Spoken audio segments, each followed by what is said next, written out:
Hi guys, hope everybody is well. Thank you for joining me. Today we are just doing a mini book haul of a couple of books that I picked up recently. Yesterday in fact. So I'm trying not to overly buy any more books. I had some really good books for Christmas, but they've been packed away, so unfortunately I haven't got them with me to show you. And obviously, I think I've shown you in a couple of my last videos where I was discussing books. I managed to get nearly all of the published as of date of the Game of Thrones books. I finished book 2, so I'm storming through those, but I like to break it up. I have bought and read and given back to people and donated back to charity quite a few psychological thrillers since I last did a video. Really enjoy reading them, but most of the time they're not ones that I want to keep and reread, so they are being donated to other people that like them at work or the charity shop that they came from. So but yeah, it's been good reading, to be honest. I'm enjoying what I'm reading. So I was looking for some ghost stories. I was unsuccessful. I cannot find in my local bookshops M.R. James's books. I cannot find them. I can find them online, not a problem. But I was hoping to go into Waterstones here in Bristol and buy them, but no. And I went into Waterstones in Banbury in Oxfordshire, no. And I was just like, so I went round the charity shop to see if I could find any M.R. James, any ghost stories, no. However, what I did find was 5 books that have been on my radar, or I've heard of, or just I picked up because I fancied them there and then. So I'm just going to share with you what I picked up. So the first book I picked up was A Tree Grows in Brooklyn by Betty Smith. The premise of the book, from what I can get from the back, is about a family growing up in the slums of Brooklyn between 1902 and 1919.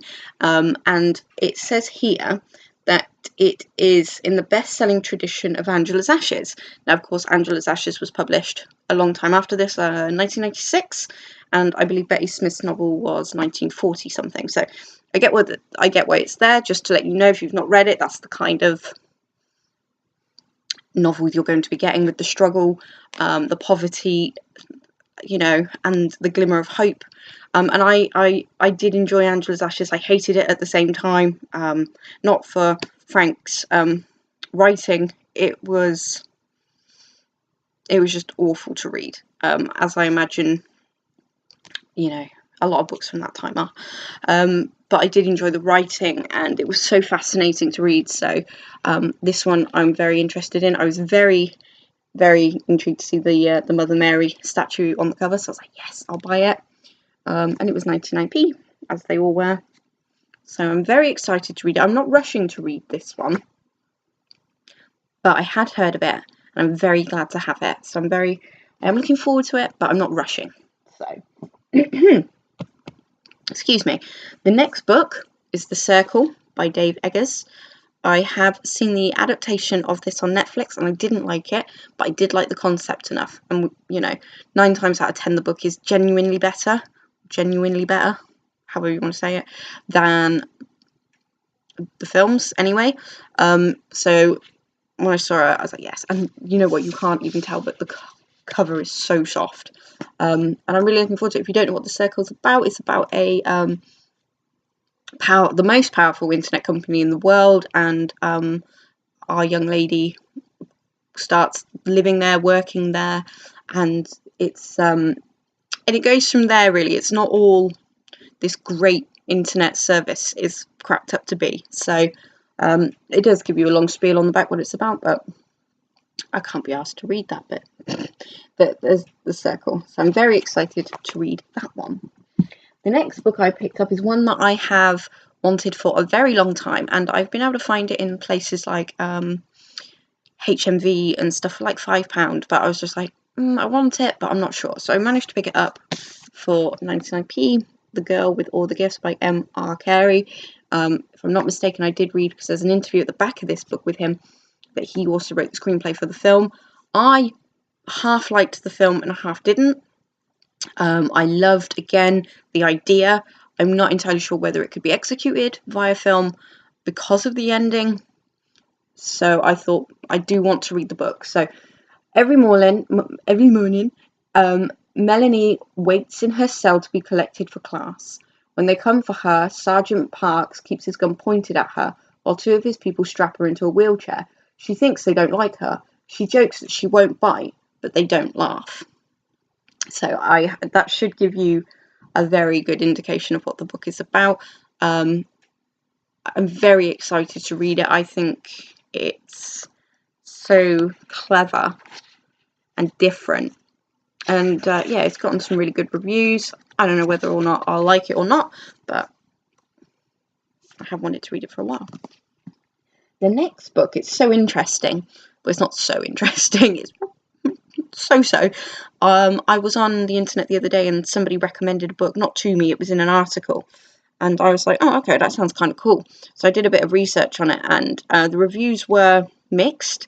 One of the reviews I came across said it's a really good idea, but the author doesn't execute it into a story. Like, she's got this wonderful idea, but the novel really is just this idea rather than an actual fleshed out story. That is someone's opinion. I've not read it yet. I don't know. However, I'm going to find out, which is The Power by Naomi Alderman. So this is a book about women all over the world finding out that they have an electric power and they become the dominant species. So,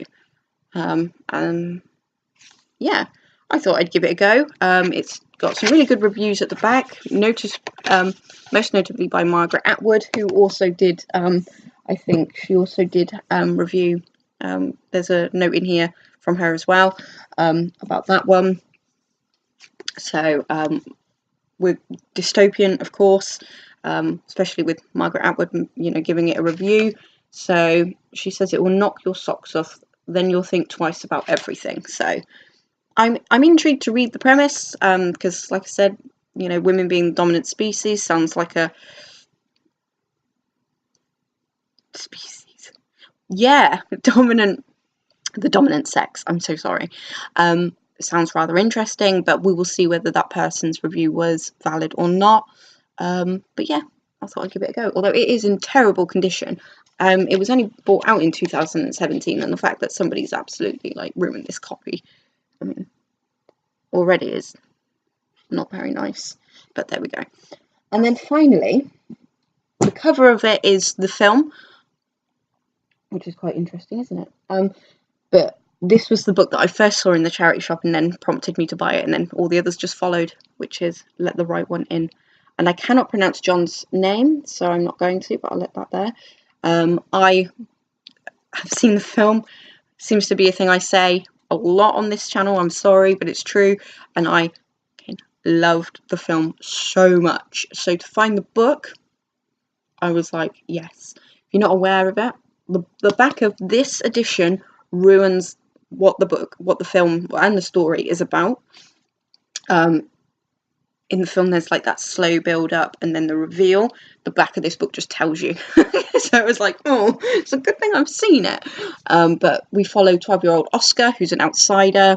His home life's not the best. He's bullied, and then he meets a little friend called Ellie. And we go from there. It is a horror film, so a horror novel, my dear. I love books as well as much as film, if you can't tell. But what I found fascinating about this book is there's somebody's notes in it.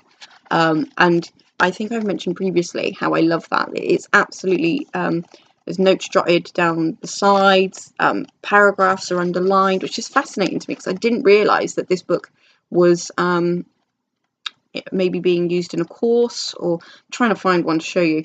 Or it might have been somebody just having fun and doing it, which I think is awesome. Or it may have just been somebody who didn't have a pad to hand. But let's see if I can find it, because this is the one that's on my radar to read next. I can't find it now. Well, I'll just show you this one, it's easier. See? So, down the side, somebody's been drawing. It mentions whiskey. Somebody literally written about whiskey in this. So, I don't know. But there we go. So, Let the Right One In. I am really excited. I'm really torn between this one and The Circle at the moment, but this was the one I got first, and I was like, I'm definitely going to read this. So yeah, we shall see. But there we go. So here they are in all their beauty. So let me know if you've read any of them, if you enjoyed them. If you didn't, I'd be very interested to know. I will, of course, form my own opinions, but there we go.